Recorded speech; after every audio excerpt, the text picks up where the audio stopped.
AP ఉప ముఖ్యమంత్రిగా పవన్ కళ్యాణ్ బాధ్యతలు స్వీకరించారు. విజయవాడలోని క్యాంప్ కార్యాలయంలో ప్రత్యేక పూజలు చేశారు. అనంతరం ఆయన బాధ్యతలు చేపట్టారు. ఉప ముఖ్యమంత్రి హోదాలో ఉన్న పవన్ కళ్యాణ్ పంచాయతీరాజ్, గ్రామీణాభివృద్ధి, పర్యావరణ, అటవీ, శాస్త్ర సాంకేతిక మంత్రిగా బాధ్యతలు స్వీకరించారు. పలు ఫైళ్లపైన పవన్ కళ్యాణ్ సంతకాలు చేశారు. అనంతరం వివిధ శాఖల అధికారులు, ఎమ్మెల్యేలు, నేతలు పవన్ కళ్యాణ్ కి అభినందనలు తెలిపారు. పవన్ కు అభినందనలు తెలిపిన మంత్రులు, డిప్యూటీ సీఎంగా బాధ్యతలు చేపట్టిన పవన్ కళ్యాణ్ కు మంత్రులు, జనసేన నేతలు అభినందనలు తెలిపారు.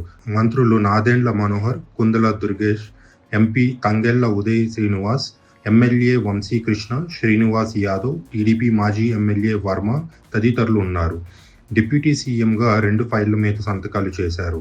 ఫస్ట్ సైన్ ఉపాధి హామీ పథకాన్ని ఉద్యానవన సంబంధిత పనులకు అనుసంధానించి నిధులు మంజూరు చేశారు. రెండో సంతకం గిరిజన గ్రామాల్లో పంచాయతీరాజ్ భవనాల నిర్మాణానికి నిధులు మంజూరు చేశారు.